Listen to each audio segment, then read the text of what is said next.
What's up, everybody, and welcome into the Altitude Film Room. I'm Rob Trujillo, here with Coach Mike Sanford, all Green Bay Packered out, ready for this game tonight between the Packers and the Lions with his boy, Jordan Love, at quarterback. And so I had to mention the hat, Coach, because not only do we have a great matchup tonight, but we had a great matchup on Monday night. And you wanted to talk a little bit about zone coverage in general, not necessarily just as it pertains to either one of these two teams that we're going to be reviewing the film for. I'm wondering here what your thoughts are in general about Bo Nix's night, and then we can maybe hammer down on some of the zone coverage things you were wanting to show us. I love Bo Nix's night. It wasn't the most perfect night. It wasn't the most controlled night, Rob. But it was just a good night because he was touching the hot stove, something that I've been looking for him to do. I wanted to see if he could get past that, a little bit of that get over that hump of can you win in a shootout? And he did. And you could point to the Denver Broncos defense scoring 14 points, but Bo Nix did not make the fatal mistakes while touching the hot stove to the level that Jameis Winston made the fatal mistakes in that football contest. And I just thought it was a really good night. It was another great step in the developmental process of Bo Nix. And the theme of this game in particular, which is going to be the theme of this edition of Altitude Film Room, it's zone coverage. And there's a lot of positives on zone coverage before you start accusing me of thinking that I hate every aspect of zone coverage. But Rob, I want to hear your football background real quick. Tell me a little bit about just what's your opinion, your generalized opinion of zone coverage from your playing days, your graduate assistant days at Hofstra. What was your impressions of seeing zone versus seeing man? See, my playing days is different because in my playing days, you say to yourself, every zone concept becomes man at some point. Right? You plaster onto somebody, you start following somebody. And so for me, when I was playing zone coverage, I was really trying to think about it like man. And all that meant was whoever I'm seeing come at me, is coming into my zone, I'm going to have to think about what type of route do I think this guy is going to be running, because eventually I'm going to have to lock onto somebody and follow him around. And I feel like that's the thing that frustrates me the most as coach is maybe staying in your zone for too long and not plastering onto somebody for zone coverage. And I don't know, there wasn't a ton of great examples of zone coverage, but in the game on Monday night, there were examples where people stayed in their zone and Jerry Jeudy or somebody else, but a lot of times it was Jerry Jeudy, just ran free. And there was just nobody anywhere around him. And I feel like even at the NFL level, you see that sometimes. So it drives me crazy just a little bit, Coach. Yeah, and the thing that's interesting, Coach. Yeah, here's what I'd say. Expletive alert. You know me, I'm not a huge expletive user on the live stream world, but we're not regulated by FCC. There's a coverage that I always just loved to see as a play caller. If I turned on the film and I saw cover 4, all right. John Gruden famously in coaching rooms said, and I worked for one of his proteges, David Shaw, he would turn on the film, he'd see it, and you'd see this beautiful 4 shell, and you'd see off corners, and John Gruden would say, hey, you know what, man? Cover 4 made me a fucking millionaire. And that's exactly right. I wouldn't say for me, I wasn't to the extent, but the advent of cover 4 in the 90s and 2000s, this is when you're talking about the plaster component of a zone coverage turning into man, a lot of that is cover 4. There's a ton of match principles within the basis of cover 4. And when you hear the generalized concept of cover 4, you think it's 4 deep players, which would be the 2 corners and the 2 safeties. And then you're playing with 3 underneath cover players. And that would be the nickel or the Sam in the traditional sense of the outside linebacker. Now it's more of a skinny neck playing that nickel position, and the Mike and the Will. And actually the original intent of quarters. Just called DBs a skinny neck. I've always used the term skinnies for DBs. Even when coaching running backs, I would say, that your running back responsibility would be Mike to Will to skinny. And that would be either the corner into the boundary would be your third progression, the safety coming off either edge or the nickel. So that's what we use. Everyone knows that's where you're at. No, that's actually a real term that we use. This Sam to skinny or Will to skinny. But quarters ended up taking along the origin of it was to utilize two safeties. And these are not deep safeties like you hear in cover two, because you're not playing deep halves and you don't have to cover as much width and depth if you don't have any other deep players. Therefore, it freed up the safeties to be very involved in the run fit as it relates to if there were any type of run looks. And so what ended up happening is people started playing cover four and pressing the corners, which is a little bit more challenging because you don't have the free throws that I call them free access throws, which is I define as the corners are playing further than 6 yards off the ball from the outside wide receivers, and they're going to pedal at the snap. Therefore, the quarterback can throw a hitch, a slant, a quick out. That's what free access means. Well, cover four, it's evolved a lot. There's different variations of it. And frankly, I loved seeing cover four because there were a ton of completions that were available. You could scheme against it. You knew that you would use the rules that you know about that coverage against that coverage to create a lot of open spaces. Now, in this game, the Broncos against the Browns, I think that zone coverage had something to do with the fact that this game was on track for 1,000 yards of combined offense, because it was a abnormally high percentage of total snaps for the Denver Broncos that were zone coverage.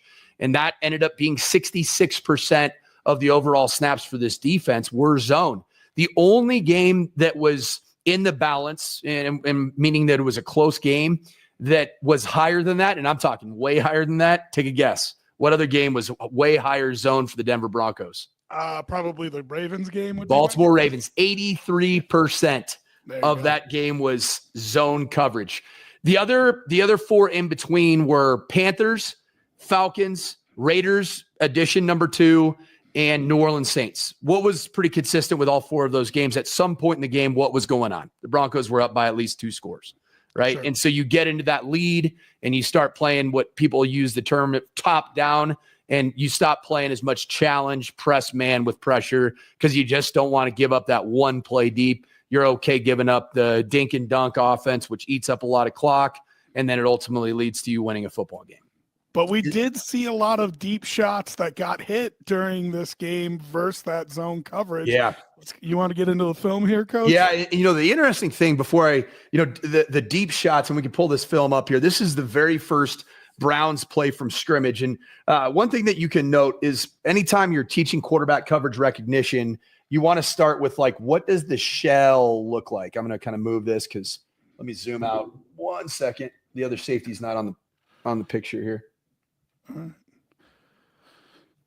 Hopefully it doesn't fall off. You got 2 safeties? I got 2 safeties in there. Yeah. So you see the contour, 2 safety structure. You've got what looks like a condensed split set over here. And then you have a motion player. So you can tell this condensed split, which is called snug or squeeze, is going to be turning into a bunch on the fly. Right. So the way this looks right here, it looks like, I would say, if I'm reading body language, this looks like a cover 4 side. And then because of the tight split, this looks like a cover 2 side. So when you add cover 2 on one side to cover 4 on the other side, what does that turn into? 6. Cover 6. So exactly right. So it means this is a quarter, and then now you have a half player over here, which is the safety playing the deep half. And when you might ask, what does this corner do? Go ahead. Sorry, Rob. Sorry. Doesn't that triangle kind of give it away too, Coach? To which side? This side over here? Yep. Yeah. We've talked about that before, the coverage triangles.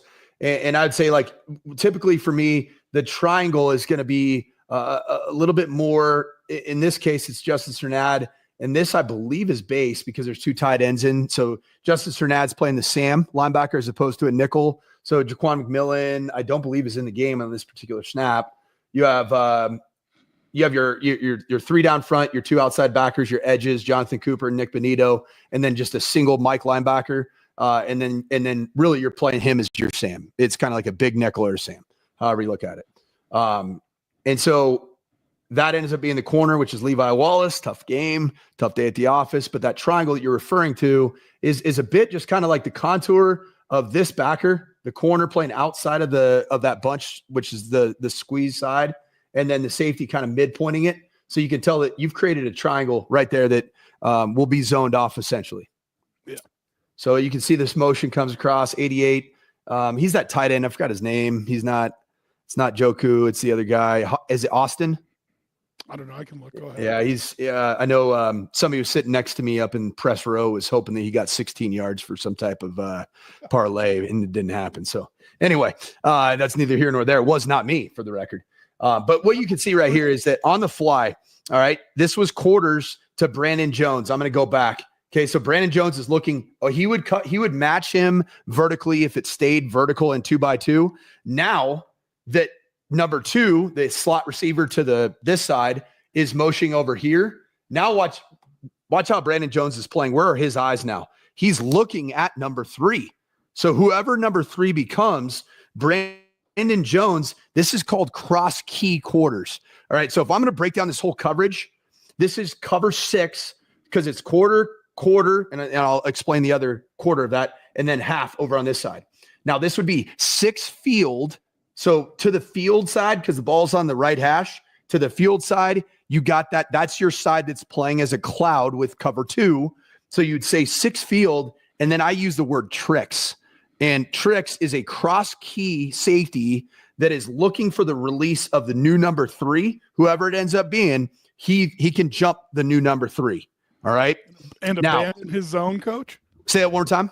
And abandon his zone? Well, yeah, because now he doesn't have any. So you can see there's 1, 2, 3, 4 out to the opposite side. Yep. So now there is no potential zone threat that is lined up to his side of the zone. Okay. So now the rule is on cross key, he's looking across and he's not supposed to jump that new number 3 unless they're running a cross vertical. And I've heard the rule is that it's got to be deeper than 10 yards to jump the route. So you just slow pedal with your eyes, kind of in that general area to see who's going to be that player that comes across the field. Well, let's see what happens here. And this is where the coverage malfunction happens in cover 6 field tricks. You like that? All right, so here it is. All right, so you can see he's like, okay, where am I? Where am I? Where am I? Boom. He jumped it. How deep is that? That's 5 yards. Yes. 5 yards. Yes. Okay, now, as a result of that, he's now in no man's land. He sees David Njoku. He thinks maybe that's a vertical crosser that's going to get into 10 and 12 yards. Nope, he doesn't. And instead now, Jerry Jeudy is left in absolute no man's land. Why is that? Well, what's this safety's responsibility? Deep half, right? Not shallow half. Deep half. So what should have happened here? This is organically going to get passed off to Jonathan Cooper, who's not activated in the rush. This is a 3-man rush, brother. Ends up being a 3-man rush. 1, 2, 3. He's got to hang out right at this 10 to 12 yard area and just slow pedal. Let this all develop. Coach, that it's inverted? Say it one more time. Is there any chance that it's inverted? The invert would be the changing up of zones. And really, I guess I'm asking a cover 2 invert. No. So cover 2 invert, because now this is the quarter side, right? Right. And because the rule is now he's cross king because there's no threat on his side as the slot receiver. So he's now taking over the vertical threat of whatever would be on the opposite side. Yeah, so, I'm just trying to find any reason for him to jump that far down into the box. I mean, he's almost in the box, coach. Yeah, I mean, this is what I think. I think he sees the initial release of Njoku. Watch the angle of departure. It's got a bit more of a 45-degree angle as opposed to an immediate shallow cross. Yeah. And it's almost like the angle, and then he snaps it off at 5. I think it's the angle. And I believe that Kevin Stefanski is an offensive. I think he's fantastic. I thought he had a great plan in this game. I don't know how he knew that the Broncos would be in this high of a zone, percentage. It might just be luck of the draw. It does happen as a coach that you just hit some calls. But even the fact that he starts vertical initially, it does eat up the possibility of a cross key quarter safety.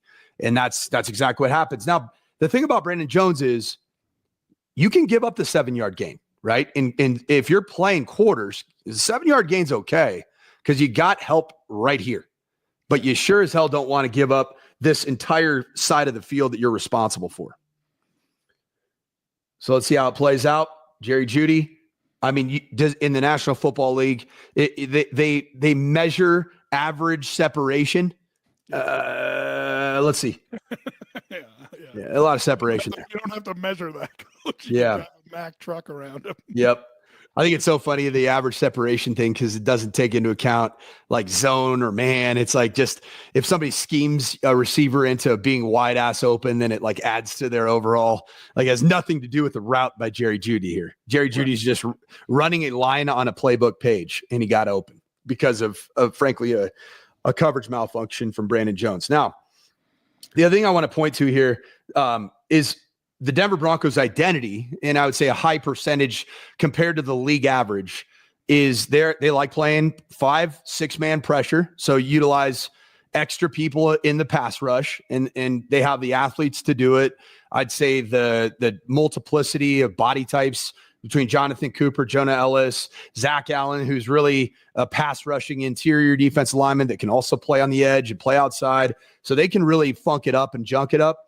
I don't love the Denver Broncos as a zone team or playing a ton of zone as an identity of a man coverage team. And the reason for that is when you do commit 5, even 6 to the run action. And that's what happened here, right? Look at in the backfield here, and we'll get to the end zone, but who's pulling? Anytime you got pullers, you're thinking it's got to be some type of run fit. It's the center. Again, remember that? We showed that again, the center. So what does Cody Barton have to do here? He has to check his feet because it's run, right? And now you create a massive chasm between who are the run fit players. And yes, Brandon Jones is part of the run fit. He is. He's on that single side. Pat Surtain's going to lock down this receiver, but he's a part of the run fit. So that puller could also have something to do with the fact that he triggered into the box. And that's definitely a part of it. Okay. But as a zone team, you have linebackers that are too close to the box and safeties that are too deep, a safety in this case. And now there's that massive chasm that's been created because that's not your identity. And if you don't play zone coverage at a high percentage of snaps, you're going to have situations arise like this. And so the bye week comes at a good time, Rob, because you can clean up some of your zones. You're going to need to use zone. It's not like you abandoned zone coverage altogether, but you got to clean up some of your rules. And this was a game that exposed the deficiency of the Denver Broncos zone coverage. And so, Coach, I want to talk about maybe the quarterbacks you could possibly see if you make the playoffs. You're talking about guys like Josh Allen, Patrick Mahomes, Lamar Jackson, maybe Justin Fields. These are all quarterbacks that can use their Justin Fields. What the hell are you talking about, man? Where we got Russell freaking Wilson? But they're gonna put. They've shown willingness to. I know, but it's kind of been gross, hasn't it? Justin Fields, yeah, it has been. He did kind of. He clinched the game this last week against the Bengals, though. He did. Fourth quarter, little 4-minute offense, QB driven run, gets the first down. Pretty sweet. So talk about running a zone defense versus a man defense and versus what quarterback you want to do that with, because one of them, your eyes are going to be on the receiver, on the man. Yep. And one of them, your eyes are going to be in the backfield. Yeah. But I have noticed in the NFL, a lot of people playing man versus like Josh Allen and stuff. So talk about what this team is going to need to do well getting late into the season. Well, it's going to start after the bye week, right? It's going to start with Jalen Hurts light.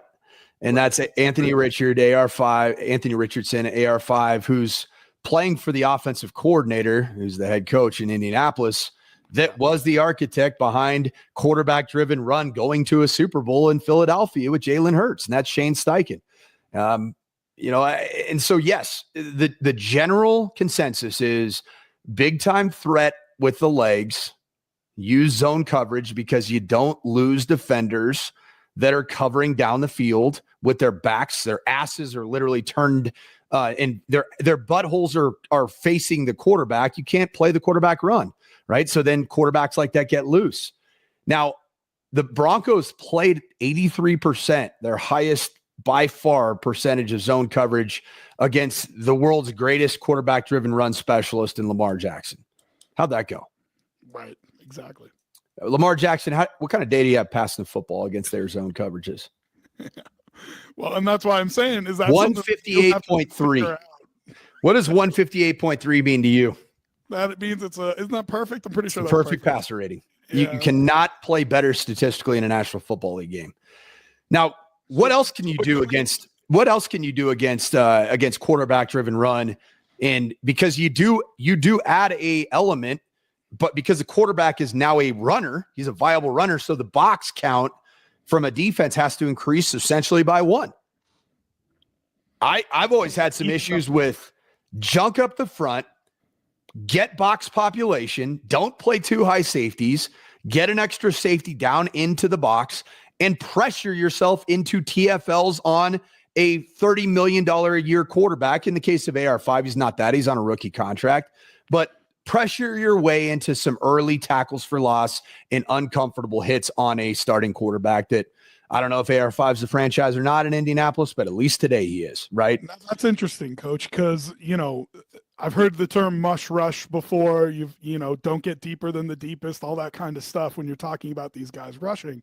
But when you look at the Broncos pass rushers, I mean, there is power there, don't get me wrong, but they are speed rushers. They're athletes. When you're talking about Benito and Cooper. And and Joan Ellis. I mean, that dude could play inside backer. Sure. So when you're talking about going against a running quarterback and muddying up the box, like you're saying a little bit, are you taking away the best part of those speed rushers by not letting them really tee off and try to get a little bit of depth while getting their pass rush to be effective? Well, that's why Lamar Jackson is an MVP candidate just about every year since he's developed the skill set as a passer. Right. Because you bring up probably the most important thing is you have to change the way that even you blitz Lamar Jackson, because you have to always be ready to not get above the line of the quarterback in your pass rush, because you won't be able to retrace and catch him. So you have to have lane integrity. You have to make sure that you're canceling out all gaps, and you can't get a little bit creative and cheat a gap over, because Lamar Jackson will expose that open gap with his legs. So yeah, now AR5 on the other hand, I play tightly contested man coverage, and you look at the advanced analytics of AR5.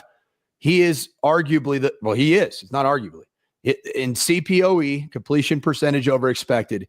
His number is the worst in the National Football League amongst qualifying quarterbacks by a crazy margin. So that means balls that should be completed schematically or in terms of separation, he does not consistently complete. And as a result of that, they have to lean more into the quarterback-driven run game. So I say you mush rush. You clog up that box, you muddy up the picture, and dare him to make tightly contested throws against man coverage down the field. Hopefully you have Riley Moss back to deal with. Who are the receivers at the Colts? Pittman. Who'd you say? Michael Pittman. Oh, Pittman, a good player. Yeah, good player. Pittman's a good player. They have another guy who they drafted. Mitchell. Oh, Adonai Mitchell. AD Mitchell, yeah. Yeah. But anyway, so yeah, just before we'll get on to this end zone, you can see Jerry Jeudy. Of course, it's the last situation that you want to start off a football contest is the guy that you essentially kicked to the curb as a franchise, who is over under, I believe, was set at 51. Isn't that, weren't we just being a little bit hyperbolic with that kick to the curb stuff? He wanted out. Like, it wasn't like it was I don't know. I felt like Jerry. Do you think the fan base wanted to keep him here? Do you think the pulse of Broncos country is like, dude, we got to do everything we can to keep Jerry Jeudy here? No, you're right about that. Yeah, and I actually thought that Sean Payton and Jerry Jeudy had a strangely kind of cool relationship, which was weird last year. I thought they were okay, and I thought he was okay with the team too. It was just, to me, it felt like it was a little bit more in Judy's head than but I get what you're saying. The fan base wasn't necessarily high. Yeah, and there's not a lot to show here other than I just wanted to point out, what happens with run action pass. And we've shown this once before on Altitude Film Room, but when you pull anybody, it gives off the illusion of run play. The combination of the center pulling here, and then you can see the toss action. Now you get Cody Barton to have to start the process of leveraging, which means get on the correct side of the run scheme so that he doesn't get, so you can see him, he's overrunning David Njoku here because David Njoku could be cracking him and trying to block his outside pad. Now he's out of the picture and David Njoku's wide. I mean, he's open, but Jameis Winston, the gunslinger, he feels Brandon Jones, the opposite safety, starting to trap Njoku. And then there is not a more beautiful picture for a quarterback than the middle of the field, wide open with a perfectly clean box and pocket. And there you go. There's your 44-yard completion. Question, if you just don't mind rolling back just one time, because this caught my eye on the other angle, and I'm curious.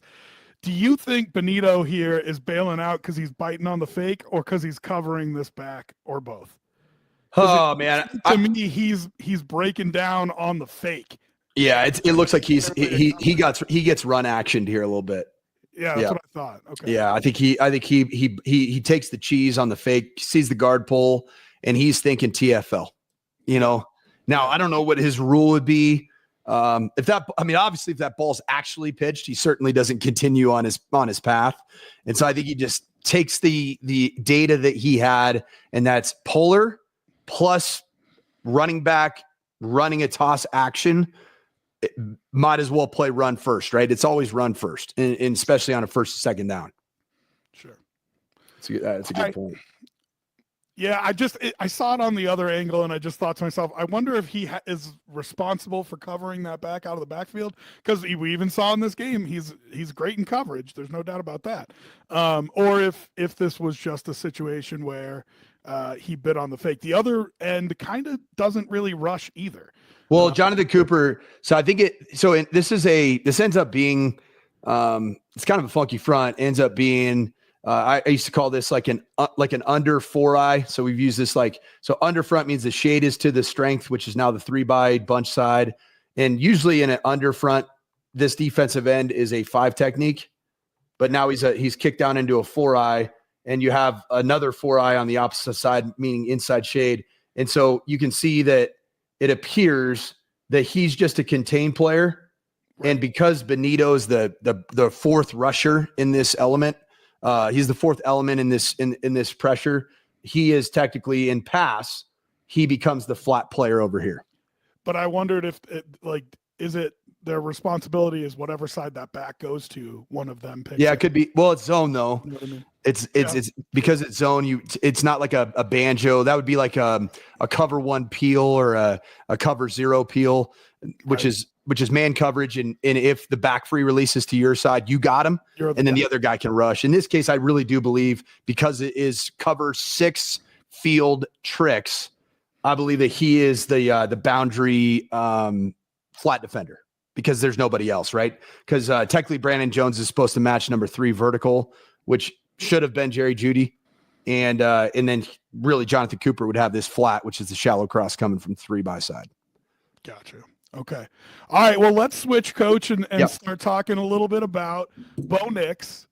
And statistically, what wasn't his best day, but you are not the only media member in Denver to love his game, in the sense that he was not afraid to take a couple chances, take a couple shots, get into a gunfight, and prove that he can win it. And the play that you're about to show us, I think, is a great example of that, because it's not only the recognition, it's not only the throw, which is incredible, but it's having the gall to take it. You know what I mean? And I think that was maybe the most impressive part of his game. I know our good friend Andy Lindahl, that was his favorite thing about the game, is that here's Bo showing me that I'm not just a product of, Coach Payton and what he can scheme up for me. I can take a couple chances, find a couple things that maybe you weren't planning on hitting down the middle of the field here. Yeah. So, first off, I mean, down a distance here on this, I believe this is 2nd and 10 because Bo Nix had burned. This is 3rd and 11, isn't it? 3rd and 11. It sure is. I can look it up. I'll see right here. It's going to, 3rd and 11. 3rd and 11. So, Bo Nix in weeks 1 and 2. I don't know that Sean Payton has this play call attempt here. Ball's backed up inside your own 5-6 yard line. Ball's on the 6.5 here. You're probably you're probably thinking, hey, let's not turn the football over here. Let's not risk the sack fumble. Let's not risk the pick six. Let's just, hey, man, 3rd and 11, the percentages of completing this and converting the first down aren't very high. You got a rookie quarterback, probably even lower. And now you factor into the fact, that you could see Myles Garrett one-on-one against, say Garrett Bowles, right? Like, you probably don't love that. We didn't hear a lot on Monday night, surprisingly, Coach. I mean, no, didn't hear it at all. Good job. Yeah, and this is going to be a snap of a little chip help, which is where the tight end has some presence to be able to assist with the left tackle or right tackle, in this case, the left tackle. But chip help wasn't used the entire game in the pass game for the Denver Broncos. I mean, Garrett Bowles single-handedly blocked Myles Garrett often. A little Garrett on Garrett crime. And the one from Utah, the Garrett from Utah, as in Garrett Bowles, won a high percentage of those one-on-one matchups, and it was really impressive. But hey, so we've talked about this. Bo Nix actually described this coverage really well. And I had in my mind, I had the picture of two Tampa invert.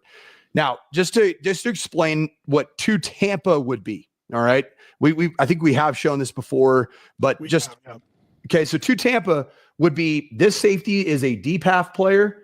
This corner is a jam within 5 yards, and then look for anything that threatens your area flat. So you let the receiver go vertically. If he stays in your area, you match him.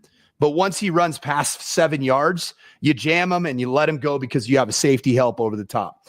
Now, two Tampa would be the Mike linebacker right here. This inside backer would be, if he reads pass, he is sprinting to plug the middle of the field.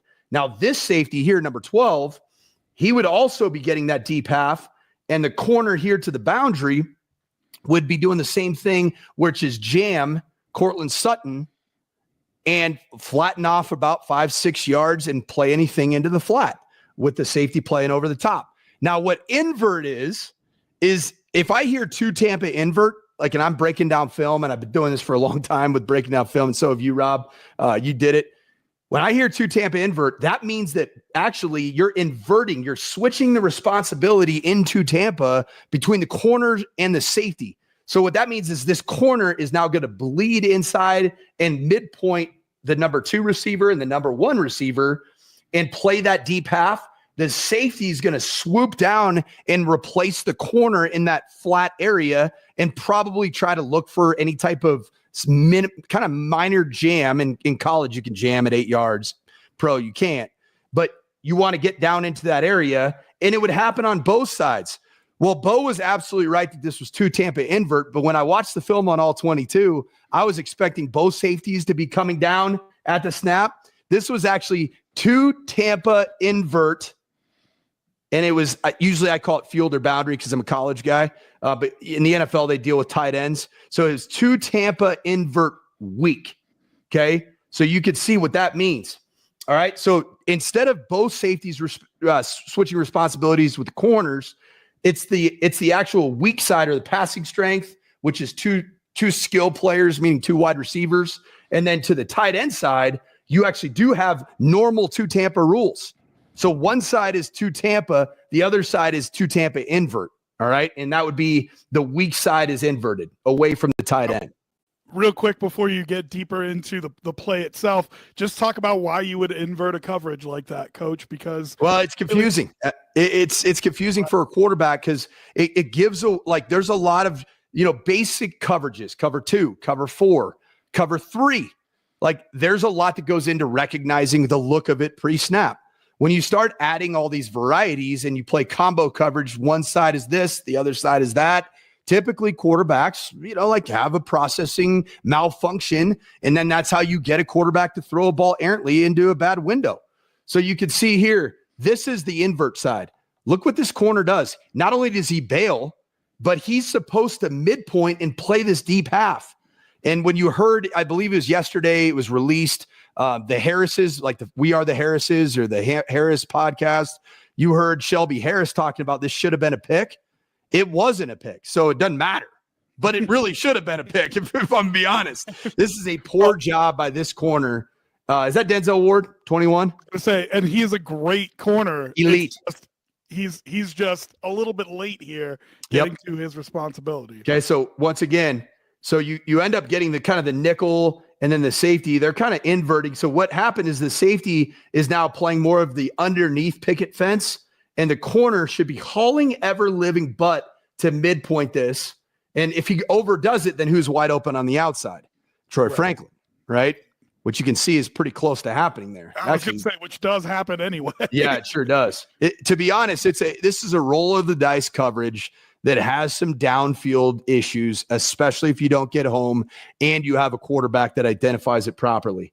In all reality, that's a great route combo to run against cover 2, whether it's inverted or not, right? Yeah, I mean, absolutely. The only challenge on this versus true cover 2, this is just how, like, it ends up being like Hound 3 Dancer, which is it's double go with a middle read. Okay, so double go on the outside, go route. And then this middle read defender, if he sees split safety or split corner safety, he is hauling ever living butt to midpoint these two safeties. If he sees middle field close is in cover 1 or cover 3 with a single safety over the top, he runs a 12 to 14 yard dig cut, or they call it a basic cross, which would be, you adjust your route based off the coverage.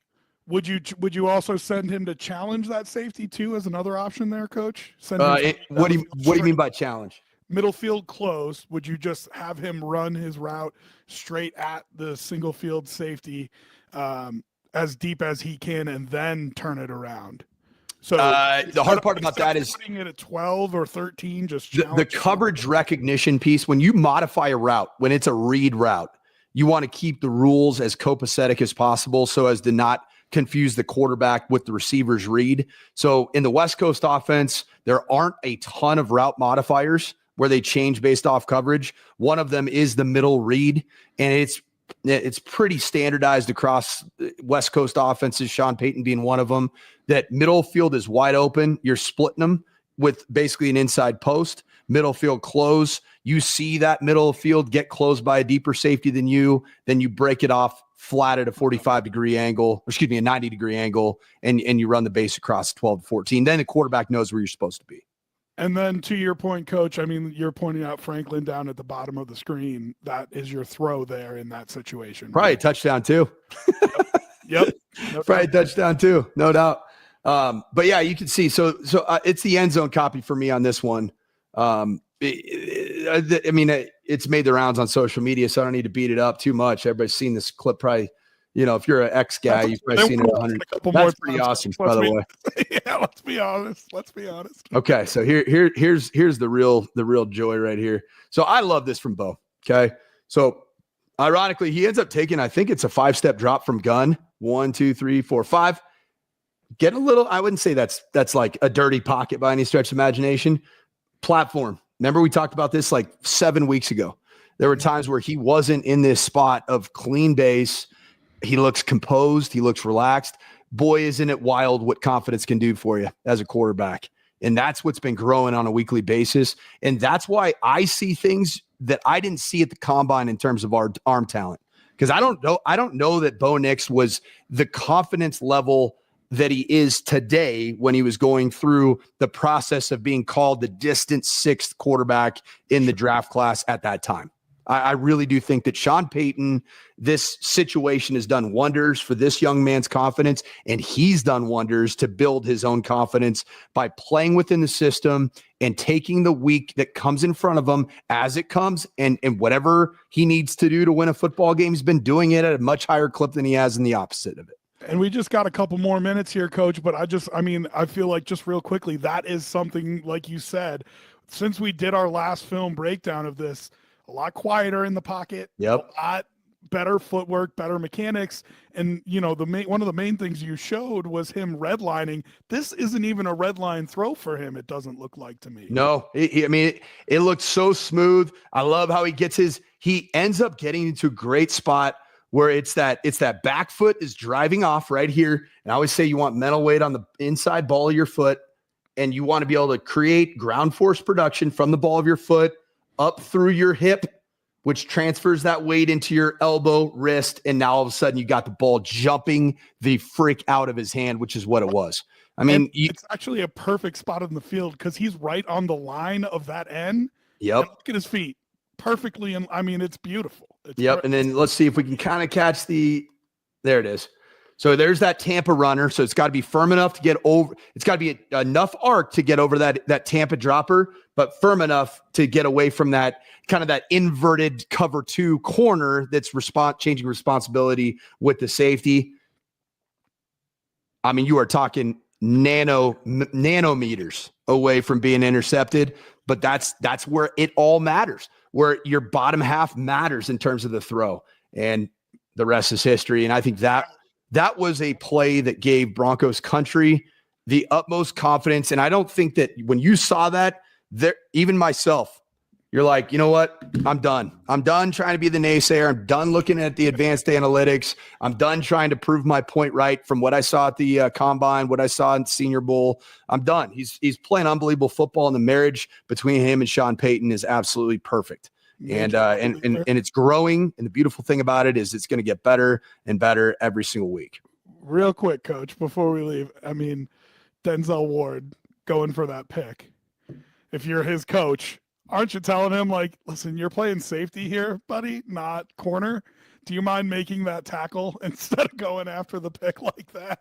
Yeah, I mean, it's Denzel Ward, man. The guy's right. I agree. I agree. Real aggressive of him.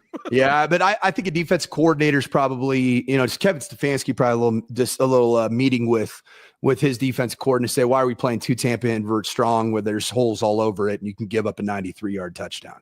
Because Troy Franklin also is wide open. If Bo Nix sees that same look again, he could stare down that middle post and then get that corner to blend inside and drive a perfectly laid throw outside to Troy Franklin, and it's touchdown as well. So, for another 93-yard touchdown. No question. Coach, well, thanks for your time today. I appreciate it. We'll keep an eye on zone coverage, both for the Broncos defense as we move forward and they play some running quarterbacks, and how Bo attacks it. He crushes it, brother. He crushes it. He crushes it. And I've seen it from the very beginning of the season. He is, if you're a defense and you play 83% of zone against Bo Nix, you're going to give up some yards. You're going to get beat. Well, and we're excited to have the film room finally on the Altitude YouTube channel. So make sure you keep an eye on here on the Altitude YouTube channel to see us do these breakdowns. You can also go follow Coach and myself at Coach Mike Sanford or at Rob T Radio, and find us on social media too. Hit those likes, those subscribes. We appreciate it. Coach, thanks for your time. Good luck to your Packers and your boy Jordan Love tonight. It's going to be fun to watch. All right, man. We'll see you. We're out of here.